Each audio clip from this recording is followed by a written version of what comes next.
Hola, buenas tardes. Soy María de Lourdes Prieto, me dicen Malula, y soy la encargada del programa Pago en Especie que lleva el Servicio de Administración Tributaria.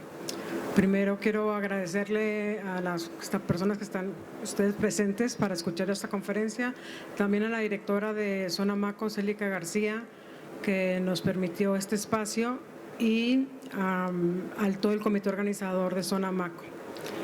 El objetivo de esta conferencia es darles a conocer lo que es el programa de pago en especie, que ahorita es administrado por el Servicio de Administración Tributaria, por Secretaría de Hacienda a través del Servicio de Administración Tributaria, y que desde el año de 1975 oficialmente se le permitía a los artistas plásticos, se les permitió pagar sus impuestos a través de obras de arte de su propia producción.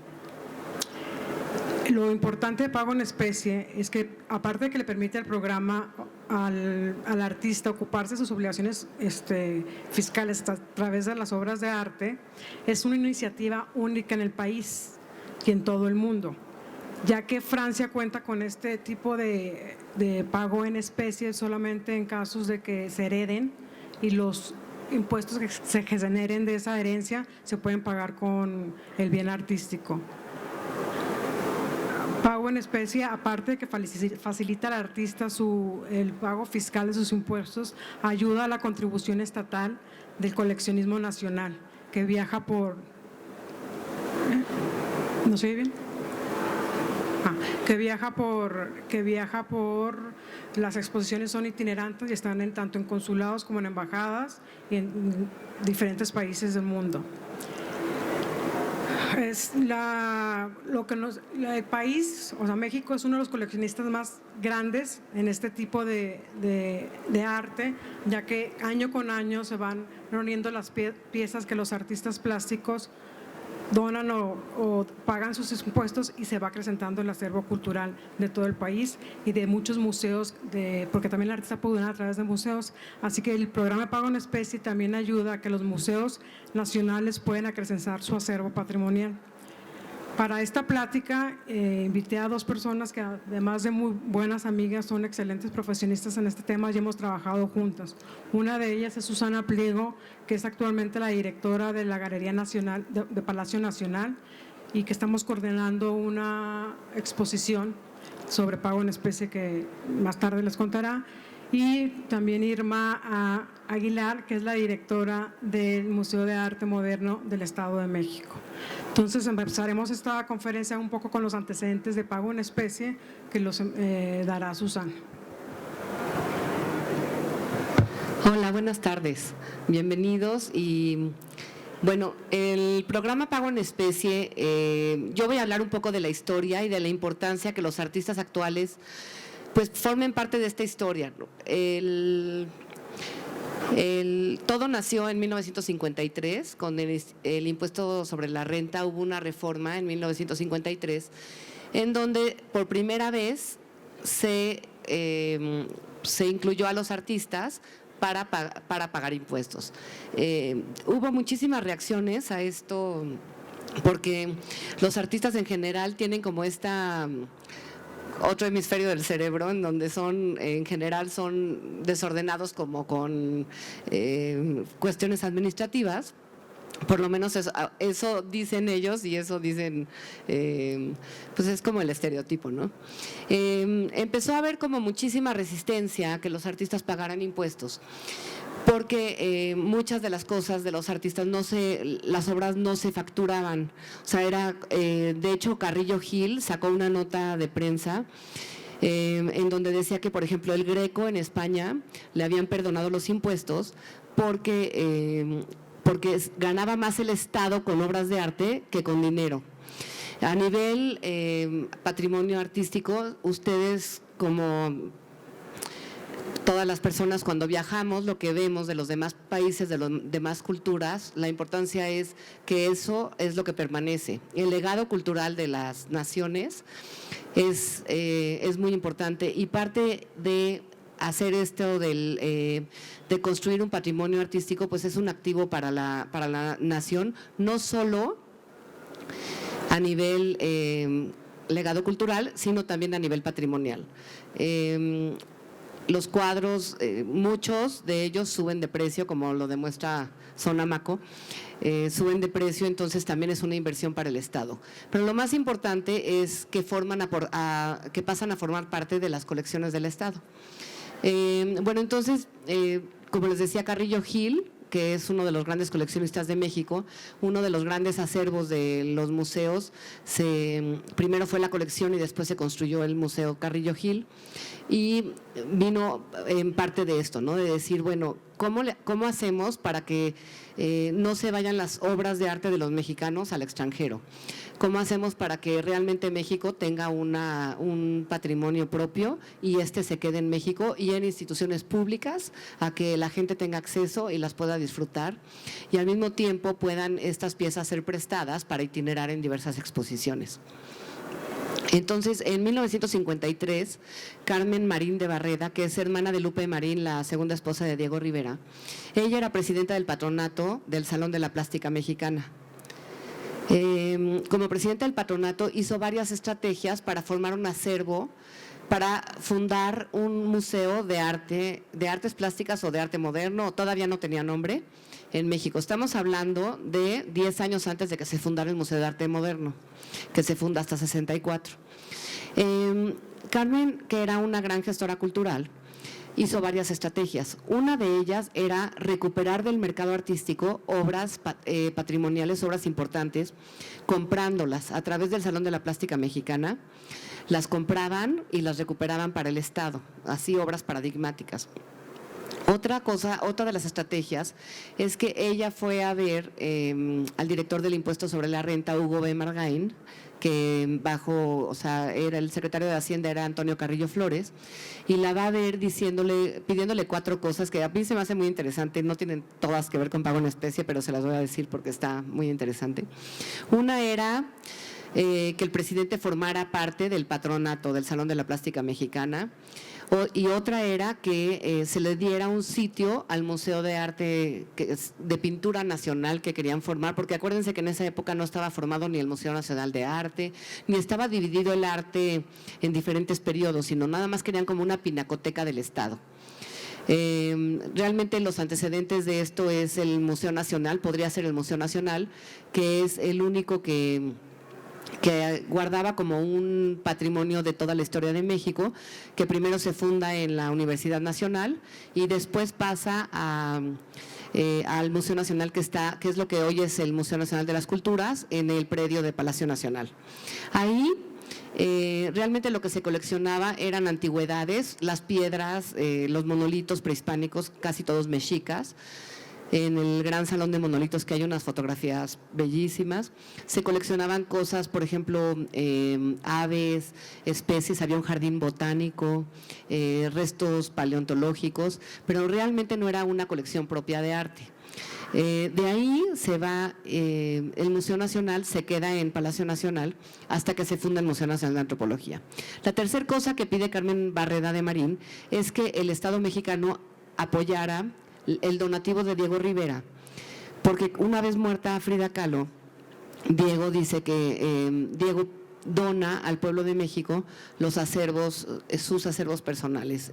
Dona la Casa Azul de Coyoacán, que es hoy el Museo Frida Kahlo, dona el Anahuacalli con sus 60,000 piezas de prehispánicas, y dona los derechos de reproducción tanto de las obras de él como de Frida, para que el Estado, en teoría, con los derechos pueda mantener los museos, lo cual no sucede, o sea, es mucho más caro mantener los museos. Por eso cada vez que dicen, vamos a fundar ahora un museo de Leonora Carrington, yo digo, bueno, es que es carísimo mantener abierto un museo, ojalá ya no se hagan más museos y realmente lo que suceda es que se acrecenten los acervos y que las colecciones viajen. No necesitamos un lugar fijo más, ni dedicado a un artista, porque aparte, pues la obra de un artista también es finita, ¿no? Entonces después se volvería como muy estático y la gente ya no visita. Pero bueno, ese es otro tema. Bueno, entonces el presidente Ruiz Cortines acepta las 4 cosas que Carmen Barreda le propone y empiezan los donativos. La siguiente, exacto. Entonces, Carmen decía, ¿no? Al aceptarse la petición, hay un archivo maravilloso de Carmen que es toda una riqueza hablar, es poderlo leer, porque dice que su papel realmente fue de acercamiento con los artistas para que empezaran a donar, a conformar esta gran colección de arte. Lo que se me hace importante decir ahorita es que los artistas que fundaron Pago en Especie realmente eran artistas importantes dentro de la escena cultural, tanto nacional como internacional.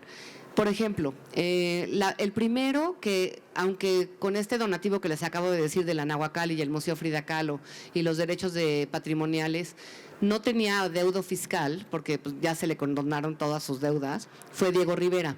Pero él, como era un gran líder de la comunidad artística, dice, yo quiero poner un ejemplo a todos los artistas de México para que donen estas piezas al programa Pago en Especie y se haga este gran acervo de pintura nacional.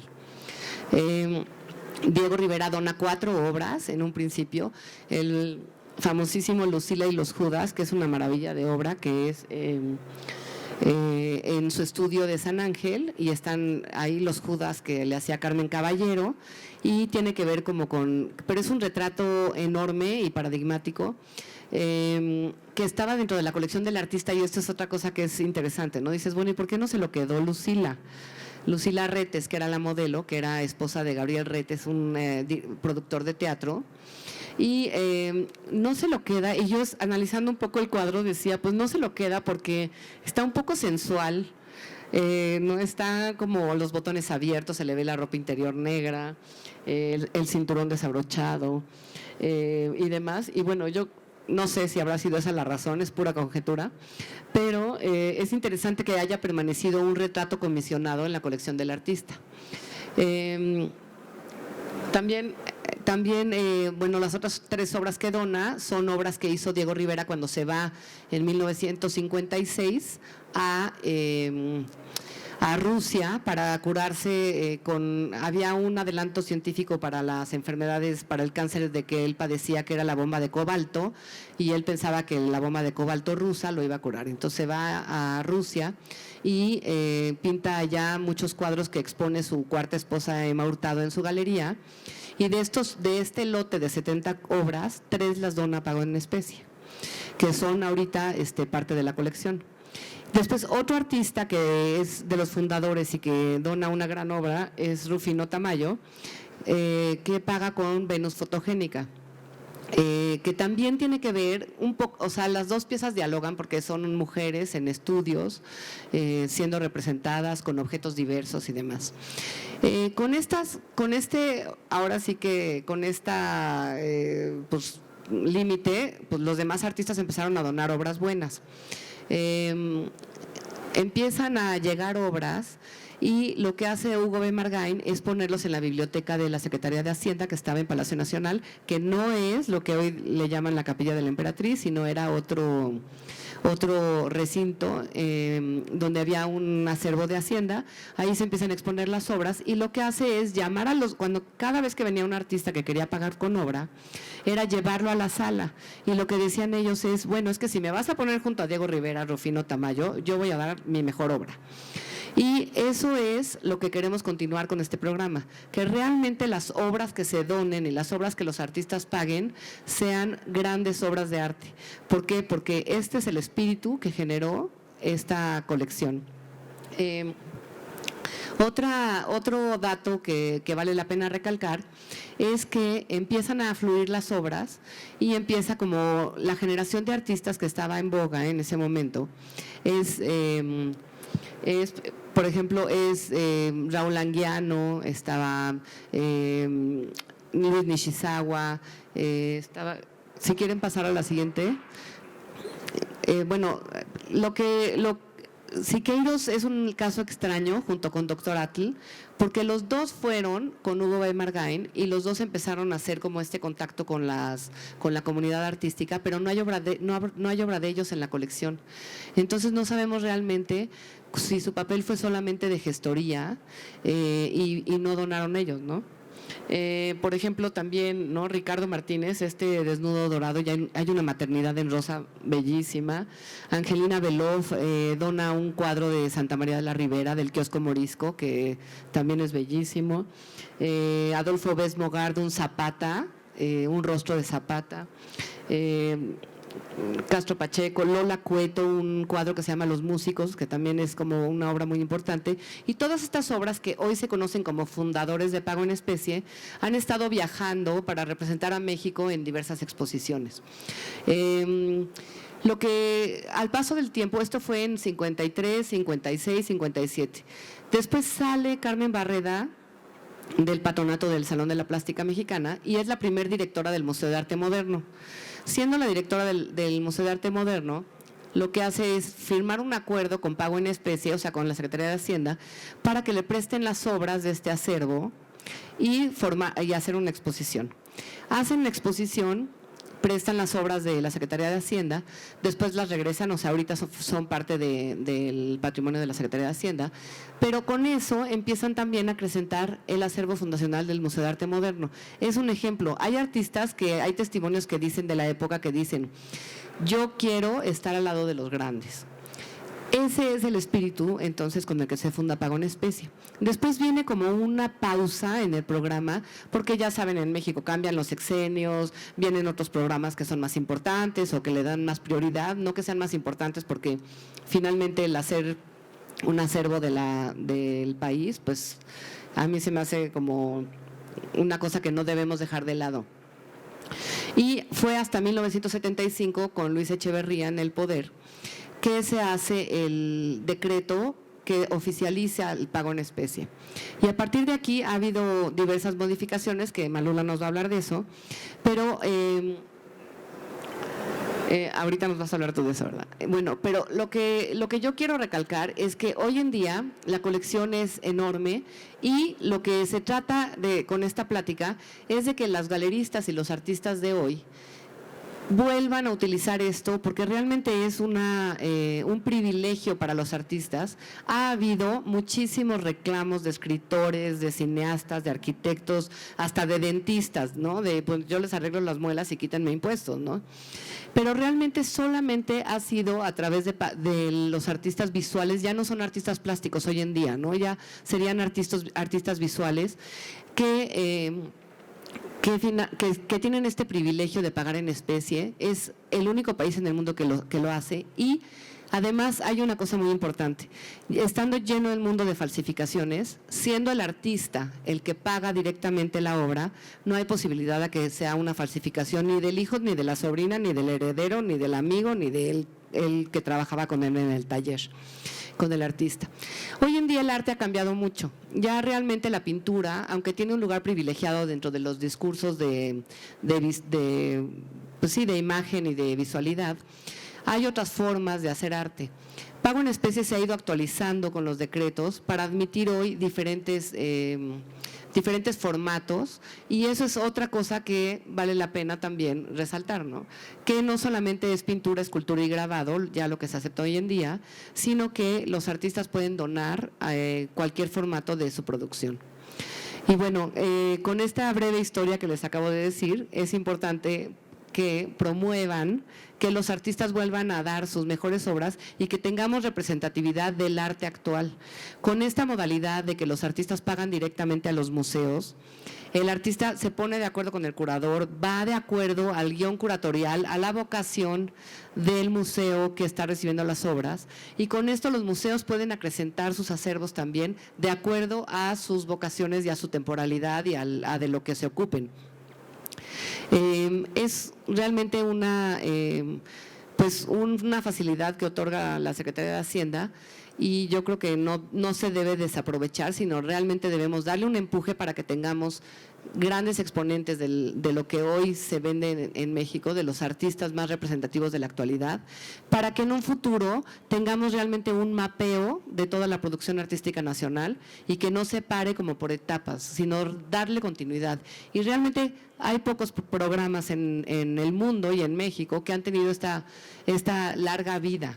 Entonces, continuemos con esta larga vida para que realmente el acervo patrimonial de México y los acervos públicos se sigan acrecentando. Gracias.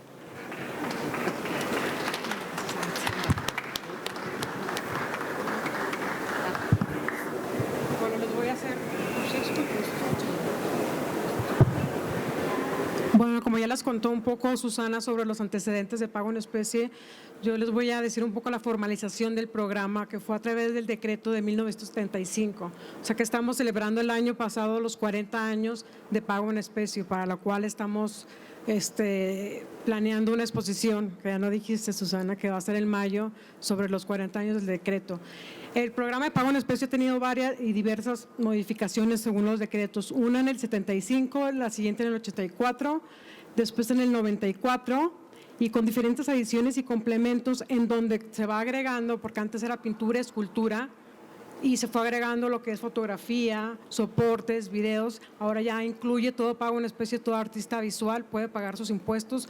Los impuestos que pagan ellos son el IVA y el ISR a través de su propia obra de arte que sea producción de él. ¿Qué es pago en especie? Es una forma de pago del IVA y el ISR, como les decía, y participan artistas mexicanos y extranjeros dedicados principalmente a la venta de sus obras en México. ¿Qué se necesita para estar dentro de este programa? Está al corriente de sus declaraciones, presentar su currículum y un formato que está dentro de la página web del SAT y un aviso de inicio que está disponible también en el SAT. ¿Cómo se realiza el pago del IVA y el ISR? Muchas personas creen que es a través de cuánto vendiste, cuánto te costó el cuadro, es lo que vas a pagar. No, se paga de acuerdo al número de piezas vendidas por el artista y hay un tabulador y una tabla que te lo designa. Por ejemplo, si el artista vendió hasta 5 obras, paga con una sola obra. Si el artista vendió de 6 a 8, paga con 2 y viceversa. Todo lo que está ahí en la tablita de 9 a 11, con 3, 4, 5, el tope es el 6. Si el artista vendió 21 obras o más o 100, el tope son 6 obras de arte para que las pueda presentar. ¿Dónde se presenta la declaración de pago en especie? Es de febrero a abril, que en esto sí tenemos que hacer un énfasis de que al artista se le da facilidad de que sean 3 meses, porque otros tipos de contribuyentes, las que son personas morales o personas físicas, solamente tienen 1 mes. ¿Dónde? Es en el depósito de obras de arte del SAT, que ahí está la dirección, es en Calzada de Tlalpan, en el sur. También se puede entregar en las 32 oficinas del SAT, o toda la República. Antes, en el 2015, solo se aceptaban en 8 oficinas, que eran Mérida, Tamaulipas,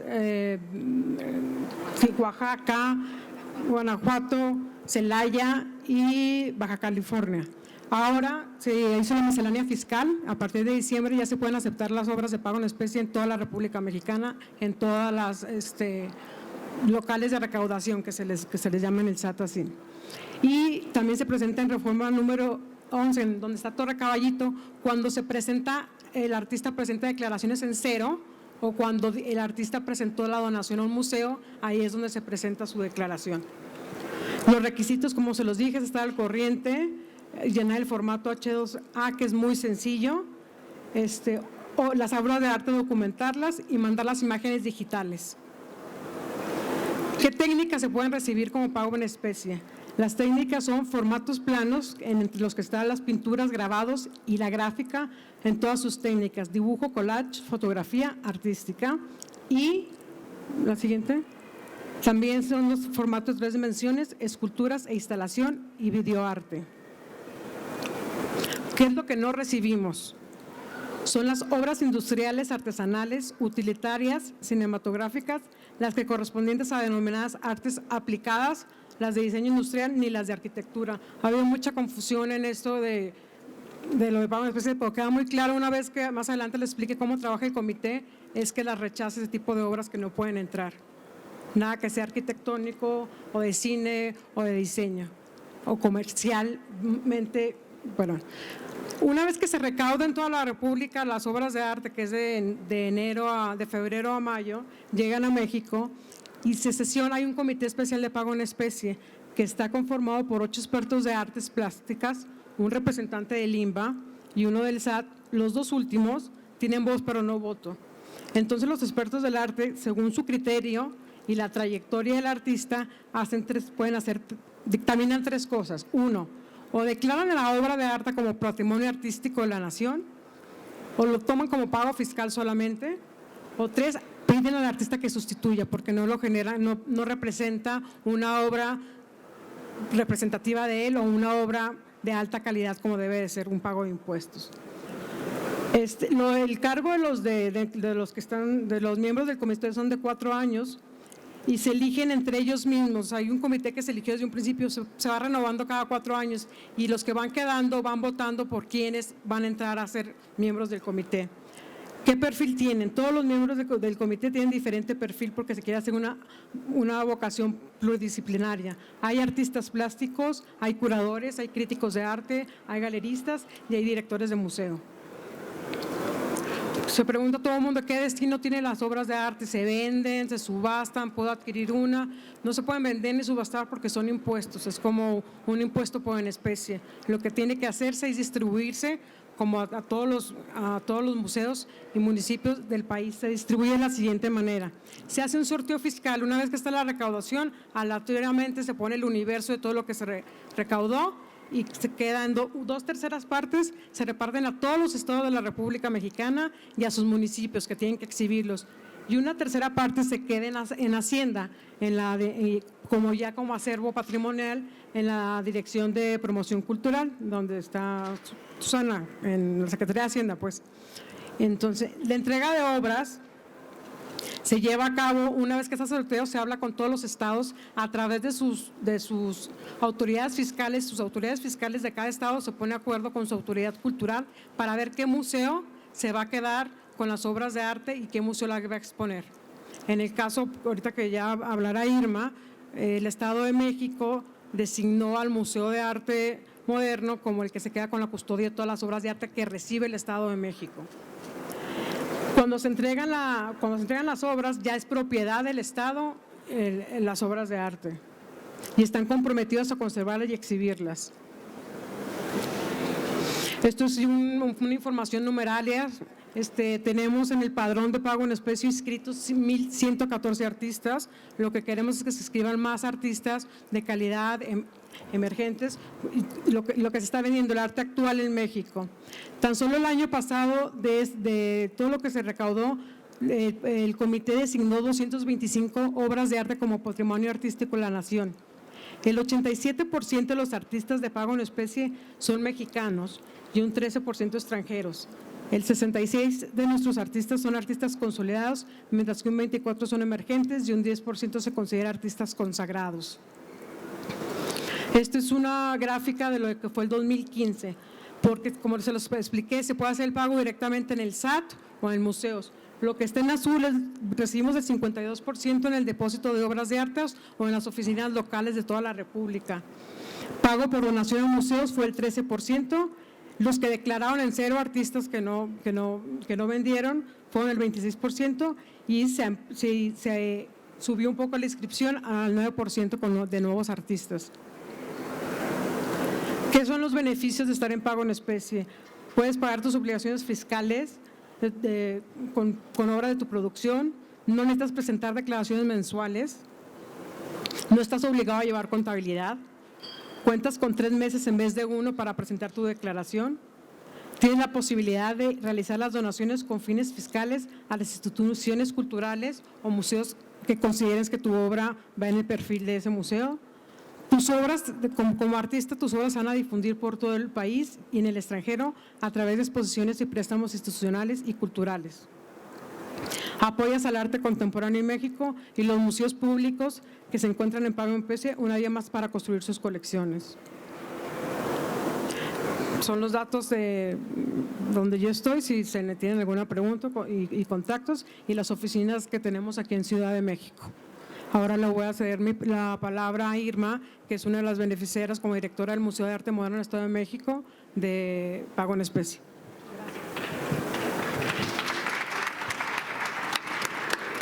Buenas tardes.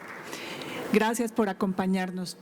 Pues quiero platicar un poco la experiencia que ha tenido el Museo de Arte Moderno como beneficiario del programa de pago en especie y por supuesto exaltar este programa tan importante que inicia por el interés de artistas consagrados que en ese momento tienen la visión de crear este sistema, este proyecto, y que ha enriquecido el patrimonio cultural del país. Como lo comentaba Susana, hoy día el interés y pues todo el trabajo que realizan estos artistas que hoy recordamos y a quien se debe este gran acervo que es parte de nuestro patrimonio, del patrimonio cultural de todos los mexicanos. Gracias a la participación y al integrarse tantos artistas a este programa, crece obviamente pues las obras que llegan y que participan en el programa de Hacienda para pagar impuestos, y es por ello que se piensa ya en dejar alguna parte de las obras más importantes que son seleccionadas por el comité dentro de la colección de Hacienda. El resto, bueno, se designa a espacios como el Museo de Arte Moderno en este caso. El Museo de Arte Moderno del Estado de México fue uno de los espacios beneficiados desde hace más de 10 años. Lo que puedo platicarles de lo que he vivido, y pues puedo constatar cómo ha crecido la colección del acervo del Estado de México. Para los museos ha sido ya muy complicado en los últimos años poder adquirir obra. No tenemos presupuestos especiales para poder adquirir y acrecentar nuestros acervos. Y una de las maneras por las que nos hemos visto beneficiados es la creación del programa de pago en especie. Este programa ha permitido que el acervo, en este caso especial del museo, pues se enriquezca. Hemos sido beneficiados con obras de la importancia, de la calidad o del nivel del maestro Leonardo Nierman, Sebastián, Ceniceros, Víctor Guadalajara, por nombrar solamente algunos de los artistas que hemos recibido. Es un programa en el que tenemos ya más de 10 años y hemos recibido más de 100 obras en este tiempo, ¿no? Cada año somos beneficiados con 15 o 20 obras, hemos recibido esculturas, pintura, grabado. Así que, bueno, la idea es poder invitar a los artistas a que se unan, a que se integren al programa de pago en especie. Creo que es un programa en el que no solamente los artistas son beneficiados, sino también los espacios culturales. Así que, bueno, pues yo creo que podemos darles también toda la información para que se integren a él. Otra de las partes muy interesantes que estamos viendo dentro de este programa es que los artistas puedan donar directamente al museo, y precisamente esta semana recibí la llamada de un artista mexiquense, Ulises Licea, quien me hablaba de que él quería donar ciertas obras con las que iba a pagar sus impuestos este año, pero específicamente al Museo de Arte Moderno del Estado de México, porque él es mexiquense. Entonces creo que esto también es muy interesante para los artistas, porque es una manera de poder dejar y de poder pues donar su obra especialmente para un espacio que ellos elijan, ¿no? Como nos decía Susana, esto también les permite que ya de acuerdo a la temática o al acervo que tiene el museo, pues los artistas decidan donar esa obra específicamente para ese espacio. Esto también es de interés pues especial para los artistas, despierta una motivación, ¿no?, diferente, porque bueno, cada artista tiene ciertos espacios que pueden ser de su interés en especial, por ejemplo, Ulises Licea, porque es del Estado de México, y él tiene una serie de obras que hizo para la Embajada de México en Francia, y me decía que quería donar 2 de estas obras al Museo de Arte Moderno, ¿no? Entonces creo que es un programa en el que todos podemos ganar, y en el que los artistas, bueno, es una forma. Y como también ya lo han dicho, que es el único, México es el único país que cuenta con este programa.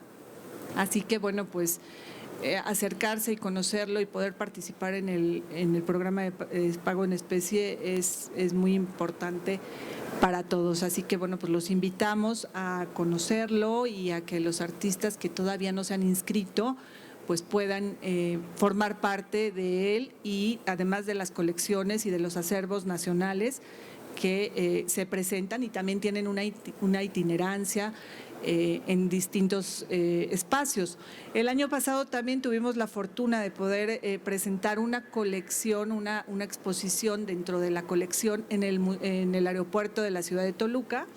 Malula, trabajamos juntas con este proyecto, fue muy interesante, tuvimos la presencia de Aristóteles Núñez ese día, porque él fue quien nos hizo favor de inaugurar la exposición, así como el director del aeropuerto de la ciudad de Toluca.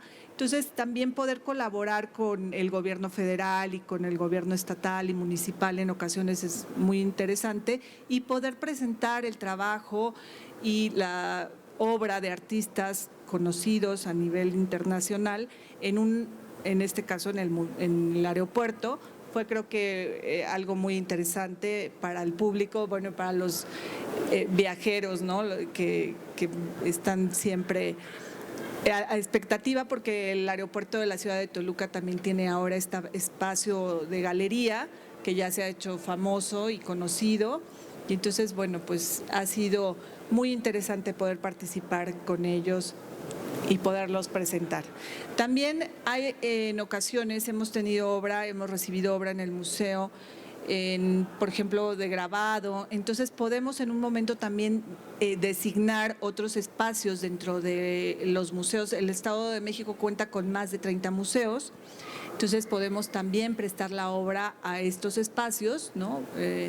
Y pues que también ellos tengan este beneficio. Así que bueno, pues no sé si Malula o Susana quieran agregar algo, pero bueno, yo sí puedo dar este testimonio que realmente ha sido trascendental dentro de la historia del Museo de Arte Moderno, porque se ha enriquecido de manera primordial, importantísima, la colección, el acervo de uno de los museos más importantes, el que tiene la tercera colección más importante del país. Muchas gracias.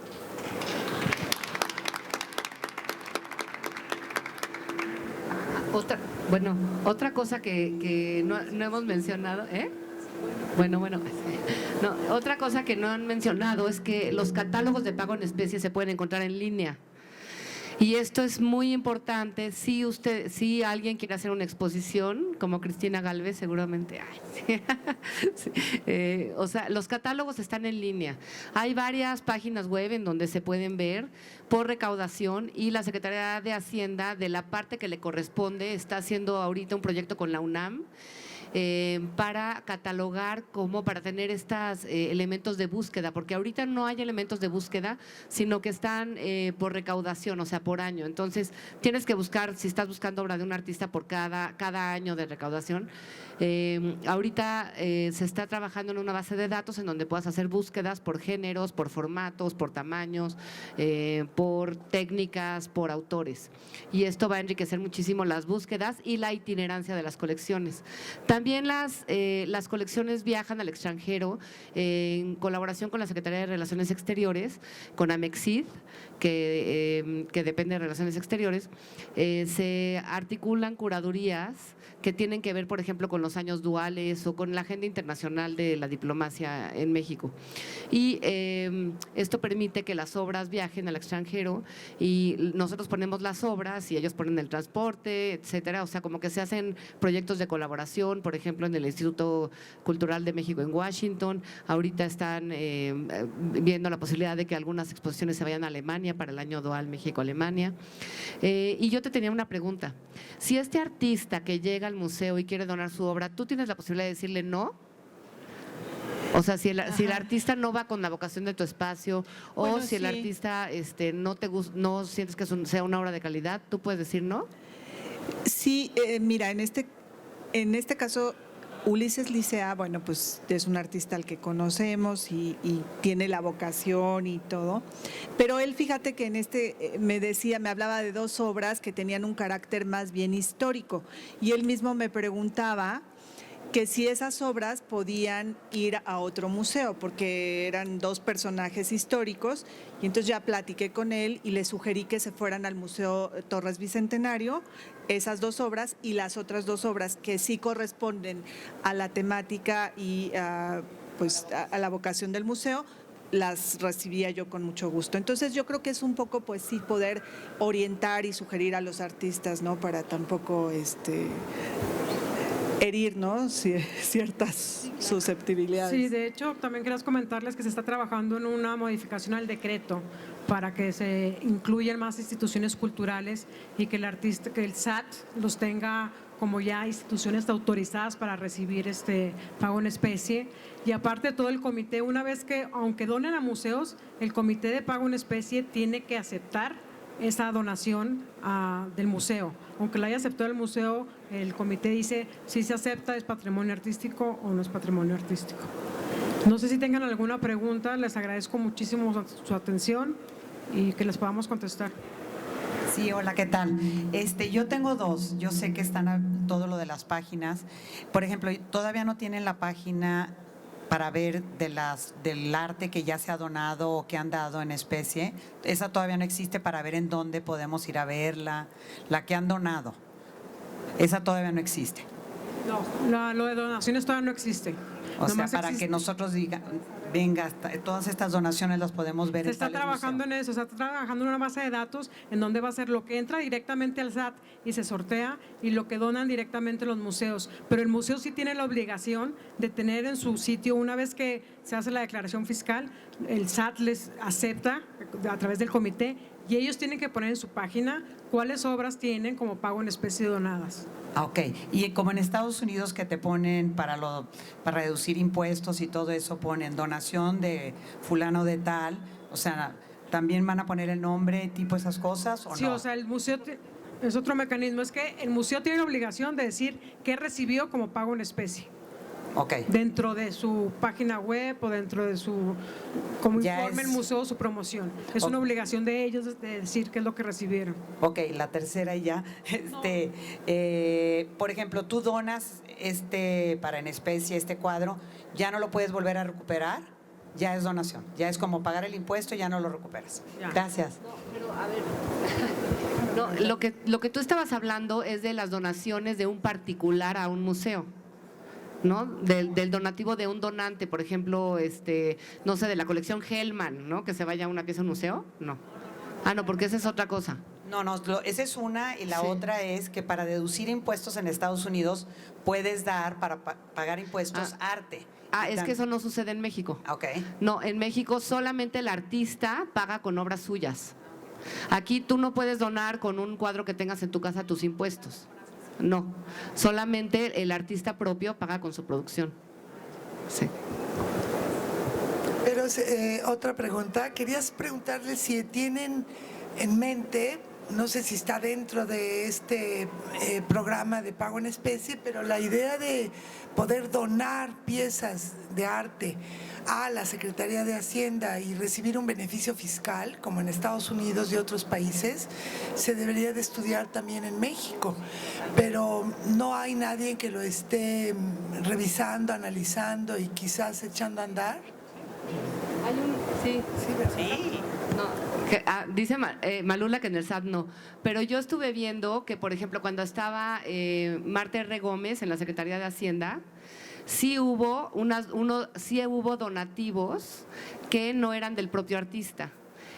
Yo creo que hay antecedentes fiscales y que es una cosa, sí, que tenemos que resaltar. Por ejemplo, en Francia, con la ley Marlot, se hizo el Museo Picasso con la herencia de Picasso. O sea, los impuestos que tenía que pagar la herencia de Picasso cuando Picasso muere, se hace el Museo Picasso. 5,000 obras de Picasso pasan a formar parte del patrimonio de Francia y además el edificio lo puso el gobierno francés y las obras las puso los herederos de Picasso. Esa es una modalidad que se debe de estudiar. Yo estoy de acuerdo contigo y vamos a proponerlo. Sí. Ten. Sí, yo tengo una pregunta para una cuestión que me preocupa desde hace años, para las tres, y ojalá que las tres me puedan resolver. Cada quien tiene un punto de vista y muchas gracias por su presentación, son excelentes. ¿Qué garantía tiene el artista plástico que decide entregar algo de su creación, un hijo suyo, una criatura? ¿Qué garantía tiene que a través de los años esta obra, fotografía o escultura va a permanecer en algún estado, en algún museo? No, claro, está en la ley, pero hay muchas cosas en la ley en México que no ocurren y muchas leyes que faltan. Entonces yo quiero la respuesta no del reglamento de la licenciada Prieto, ni del orden que sabemos que existe del 75, sino ¿qué garantía tiene el artista plástico de saber que va a decir, este año vendí 10 piezas, aquí van 2 buenas obras para que sean del Estado y de los estados, y que dentro de 20 años él pueda, o 30 años, gracias por ayudarme en la pregunta, tantos comentarios de Hacienda y de cantidades, porque sí, tienes razón. Bueno, ¿Qué garantía tiene que dentro de 20 o 25 años o dentro de 50 años sus hijos van a poder ir a tal museo o tal archivo, tal inventario y saber dónde está la obra y poder ir a verla y poder ayudar a su restauración, a su recuperación? Estás hablando de garantías en la práctica. Estoy preguntando por los 33. ¿Ya cuántos estados somos, licenciada? ¿34? Estoy preguntando de todos los estados. Ya sé que en el SAT y Hacienda está todo muy bien, tienen museos y colecciones, pero a eso me refiero. Ustedes me entienden y gracias las tres por su respuesta. Gracias. Yo te voy a responder en lo que respecta al Estado de México, ¿no? Una vez que la obra llega al museo, la obra forma parte ya de la colección, del acervo permanente del museo y bueno, está inscrito ya legalmente. Tenemos ya ese dato, o sea, está registrada la obra dentro de ese acervo y eso, bueno, pues garantiza que esa obra va a permanecer en la colección y que va a tener un mantenimiento y que se le va a estar dando la conservación adecuada durante todo este tiempo, porque, por ejemplo, los acervos que pertenecen a los museos, a las colecciones del Estado de México, bueno, tienen ya ese registro y también la garantía de que tienen una conservación y tienen pues un espacio adecuado para poderlas tanto conservar en bodega como exhibir también, ¿no? Porque la otra parte es estas colecciones, ya que forman parte de un museo, deben también ser exhibidas, ¿no? Ese es como uno de los compromisos que tenemos al recibir obra de pago en especie, ¿no? Esta obra debe estar dentro de esas colecciones y debe exhibirse. Por eso también se ha propiciado hoy día el hacer las colecciones itinerantes y poder exhibir, como lo hicimos el año pasado, las colecciones no solamente en los espacios del museo, sino llevarla a otros espacios culturales y a otros espacios públicos donde la gente pueda observar, pueda apreciar la obra de artistas que han donado su obra, sus hijos, como tú lo decías, a estas colecciones, ¿no? Que enriquecen a todo el patrimonio cultural mexicano. Y esa es la idea. Otra es que el registro y que sean los registros públicos es el blindaje seguro. O sea, eso no hay otra. Existe un registro público de consulta del SAT que está regularizado y ahí puedes consultar dónde está tu obra, en qué estado está y en qué museo está. Yo te hablo del SAT del 99 a ahorita. Hace 40 años sus obras pagaban. Sí, ahí están en Hacienda. Hay registro. Yo creo que el señor sabe algo que no nos quiere decir. Yo creo que el señor sabe algo que no nos quiere decir. Y yo soy artista y antes de tener hijos, fui artista. Y ahora que soy padre, ninguna obra es un hijo. Eso quede bien para los artistas. Ninguna obra es un hijo. Digo, si se quiere al hijo. ¿Tú querías preguntar? Sí, bueno, yo quería preguntar, bueno, ya sé que tienes que terminar, o si quieres mejor te pregunto, bueno, el artista debe $1,000,000 en impuestos. ¿Cómo se hace la valoración? ¿Por el mercado o es por piezas? Piezas vendidas en el año. Sí, el artista. No, ajá, pero es en total, o sea, eso cubre sí.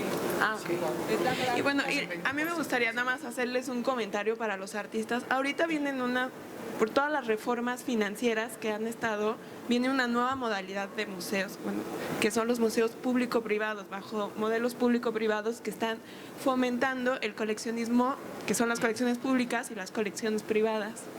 Estos son museos que es un museo público, pero el servicio está dado por el privado y eso va a beneficiar a las colecciones y que se incremente y que haya más movimiento. Gracias. Bueno, yo con la curiosidad, ¿hacia dónde se está esbozando las reformas del decreto?